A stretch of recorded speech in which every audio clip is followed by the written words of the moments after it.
하나님은 포로된 이스라엘 백성들을 출애굽을 통하여서 자유롭게 하신 분이 바로 우리 하나님이십니다. 사실 우리는 본래 자유롭게 하나님을 찬양하고 예배하며 그분의 말씀 가운데 순종하며 살아가도록 창조받은 존재가 바로 저와 여러분이었습니다. 그렇습니다. 하나님께서는요, 처음부터 우리를 그렇게 자유의지를 가지고서 주님을 기쁘시게 하는 자로 창조하셨다는 것이죠. 그런데 기껏 우리를 자유롭게, 우리를 하나님을 기쁘시게 하는 존재로 만들어 주셨더니 우리가 어떻게 되었습니까? 세상을 향하여, 또 우상을 향하여, 또 자기 자신을 위하여 종노릇하겠다라고 달려나가는 모습이 바로 이 성경의 역사라는 것이죠. 자유를 얻고 하나님의 뜻을 위하여 사는 삶이야말로 구원의 회복이고 참된 자유의 길인데, 근데 그것을 벗어나서 다시 노예의 삶을 자처하는 것, 그것이 바로 죄인들의 모습이라는 것입니다. 그러면 이처럼 다시 죄인의 길을, 다시 죄의 노예의 길을 자처하는 그 결과가 무엇이냐? 바로 오늘 우리가 함께 읽은 17절과 18절에 나와 있는데, 제가 다시 한번 읽어드리겠습니다. 애워싸인 가운데 앉은 자여, 내 짐 꾸러미를 이 땅에서 꾸리라. 여호와께서 이와 같이 말씀하시되, 보라, 내가 이 땅에 사는 자를 이번에는 내 던질 것이라. 그들을 괴롭게 하여 깨닫게 하리라 하셨느니라. 이것이 자유를 버리고 노예가 되기를 자처한 사람들의 결과라는 것입니다. 이들에게 자유를 주시기 위하여서 출애굽시키신 하나님께서 이번에는 다시금 이들이 죄의 노예를 자처하자 이들을 이 땅에서 들어서 바벨론의 노예로 이들을 내던지시겠다라고 말씀하고 계신 것이죠. 자, 그런데 여기서도 우리는 사실 너무나도 안타까운 모습인데, 우리는 그럼에도 불구하고 여기서도 하나님의 그 끈질긴 사랑의 모습을 엿볼 수 있습니다. 하나님께서 이렇게 고통스러운 자리로 이 이스라엘 백성들을 내던지시는 그 이유가 무엇이냐? 방금 우리가 함께 살펴본 18절의 마지막 말씀에 이렇게 나옵니다. 그들을 괴롭게 하여 깨닫게 하리라. 이스라엘 백성들로 하여금, 그들로 하여금 깨닫고 돌아오게 하는 것이 바로 하나님의 본심이라는 것입니다. 이들이 편안하고 안락하게 살아갈 때는 그들의 마음 가운데 깨닫지 못하는 것이에요. 하지만 하나님께서 이들의 마음을 돌이키기 위하여서 계속해서 기회를 열어주시고 또 이들 가운데 이런 아픔을 허락하신다라고 말씀하고 계신다는 것입니다. 이 심판을 이스라엘 백성들이 받을 때는요, 굉장히 가혹한 징계가 될 것이에요. 어려울 것입니다. 마찬가지로요, 우리 삶에도 이 하나님이 깨닫게 하시는 고통이 찾아올 때가 있다는 것입니다. 우리를 깨닫고 돌이키시기 위하여서 하나님께서 고통을 주실 때가 있어요. 슬픔과 괴로움 가운데 우리를 내버려 둘 때가 있다는 것입니다. 근데 이때 우리가 기억해야 될 것은 무엇이냐면, 하나님께서 나를 그냥 버리신 것이 아니라는 겁니다. 하나님께서 그 자리 가운데서 여전히 우리와 동일하게 아파하시고 또 그분께서 무심하신 것이 아니라 우리와 함께 고통을 함께 겪고 계시다는 사실이죠. 마치 우리 어린 자녀들이 아플 때, 온몸에 열이 펄펄 끓을 때 우리 부모님들이 어떻게 합니까? 그 자녀의 곁에서 밤새도록 그를 간호하고 물수건으로 몸을 닦아주고 머리에 앉아주고 계속해서 아파하는 것처럼, 하나님께서는 우리의 아픔 가운데, 우리의 고난과 근심 가운데 우리를 버리지 않으시고 우리와 함께 동행하시는 분이심을 믿습니다. 이처럼 우리의 불충한 가운데서도 그 신실하신 하나님을 기억하시고, 하나님께서 우리 삶 가운데 고난을 허락하실 때 이것이 하나님의 돌이키심의 손길이다, 이 사실 가운데 깨달으시고 다시 한번 주님께로 나아가시는 은혜가 있기를 주님의 이름으로 축복드립니다. 자, 이제 이스라엘 백성들이 어떠한 심판을 겪게 되었는지 그 내용이요, 20절부터 22절까지 열거되어 있는데, 우리 함께 20절을 보시면은 이 장막, 즉 삶의 터전이 무너져 내렸다라고 합니다. 또한 자녀들이, 가정이 흩어지게 될 것이다 라고 말씀하십니다. 또한 21절에 보시면요, 목자들이 여호와를 찾지 아니하여 양떼들이 흩어졌다라고 하십니다. 여기서 목자는 누구를 의미하냐면 영적이요 또 정치적인 이스라엘의 지도자들을 의미하는데, 마땅히 하나님의 말씀을 따라서 이스라엘 백성들을 지도하고 가르쳐야 되는 이들이여 하나님의 말씀을 가지지 않고 하나님을 의지하지 않으니까 백성들이 흩어지게 되었다라고 하는 것입니다. 그렇습니다. 내 힘과 내 방법과 내 지혜와 내 실력을 가지고 가정과 나라를 경영하고자 하니까 모든 것이 다 무너져 내리는 것이죠. 세상의 방법과 원리를 가지고서 또 가나안과 바벨론의 원리와 방식을 가지고서 우리 삶을 경영하는 것이 형통의 원리가 아니라는 것입니다. 사랑하는 성도님들, 참된 형통과 성공이 누구로부터 주어집니까? 예레미야는요, 이 참된 우리 삶의 주권자가 누구신지를 분명히 알고 있었어요. 그래서 23절에서 다음과 같이 고백하는데, 우리 23절 말씀 같이 한번 읽어보도록 하시겠습니다. 시작. 여호와여, 내가 알거니와 사람의 길이 자신에게 있지 아니하니 걸음을 지도함이 걷는 자에게 있지 아니하니이다. 아멘.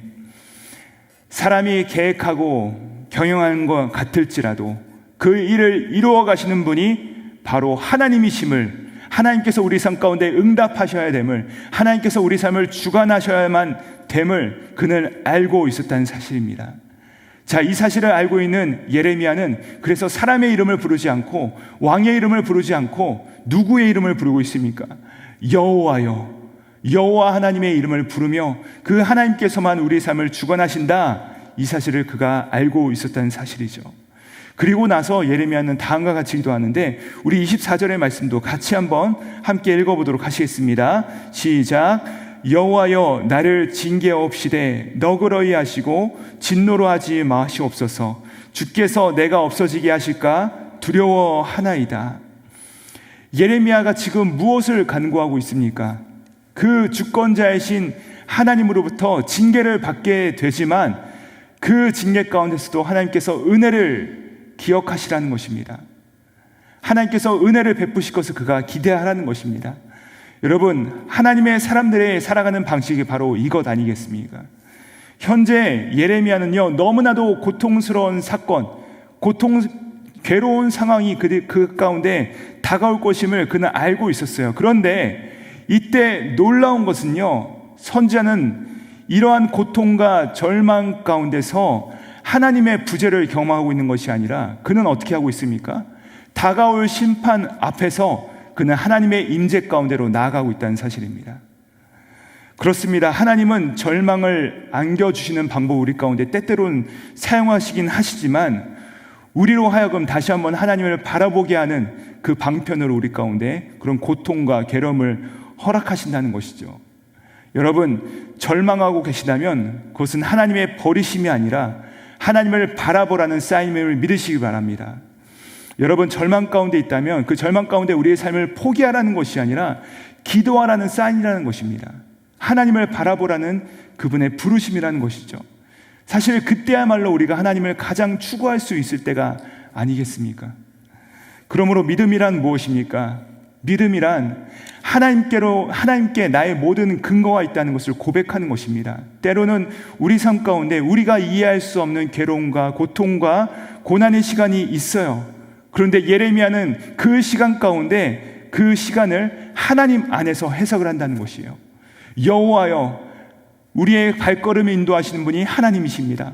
여호와여, 주님께서 나의 괴로움 가운데 함께 하십니다 라고 고백하고 있다는 것이죠. 그래야 해서 예레미야는 항상 그의 기도 가운데 누구의 이름을 부르느냐? 아까도 말씀드린 것처럼 여호와여, 여호와여, 여호와 하나님의 이름을 부르고 있다는 사실입니다.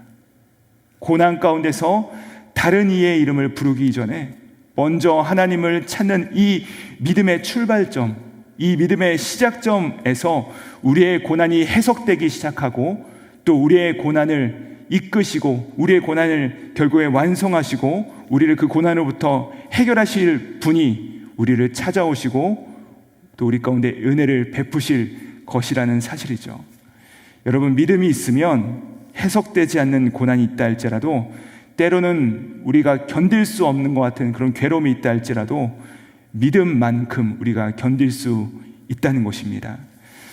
이처럼 시시각각 다가오는 이스라엘의 패망의 그림자와 주변 강대국들의 그 침략의 정세들을 바라볼 때 자신들에게 다가오는 이 모든 것들이 하나님 앞에서 모든 것이 해석되기 때문에 그는 하나님 앞에서 하나님 너그러이 우리를 불쌍히 여겨주십시오, 우리를 구원하여 주십시오라고 그가 지금 기도하고 있다는 것입니다. 그렇습니다. 여러분, 우리도 이 말씀 앞에서 우리 자신들을 바라볼 때 우리 삶 가운데 이런 괴로움의 시간들이 있다는 것이에요. 이런 고통의 순간들이 찾아온다는 것입니다. 마치 하나님께서 나를 내버려 두신 것 같이 우리가 그런 신음하고 있는 상황들이 찾아올 때 사랑하는 여러분, 기억하시 바랍니다. 우리 가운데는 부를 이름이 있습니다. 우리는 구할 대상이 있다는 사실입니다. 우리 그 하나님을 기억하시며 그 주님께 나아가시는 저와 여러분 되시기를 주님의 이름으로 축복드립니다.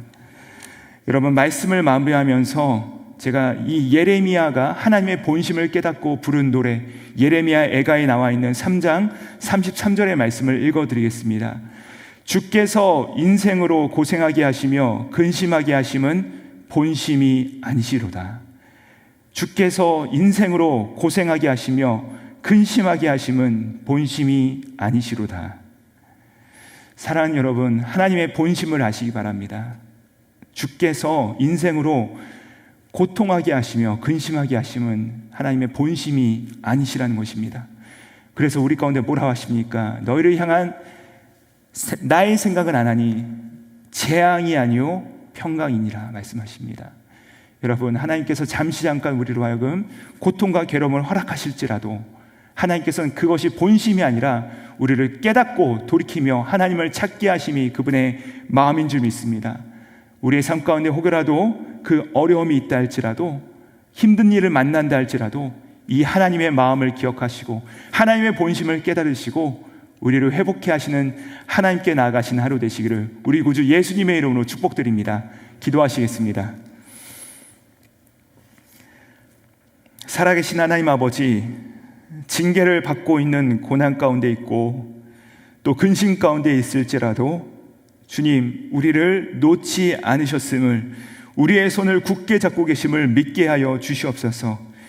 그리하여 고난 없는 삶을 기대하기보다는 고난을 이길 수 있는 능력을 허락하여 주시며 우리를 회복시키시는 그 하나님의 능력을 덧입는 오늘 하루 되게 하여 주시옵소서. 감사드리오며 십자가 위에서, 그 고난 위에서 승리를 약속하신 예수 그리스도 이름 받들어 기도드립니다. 아멘.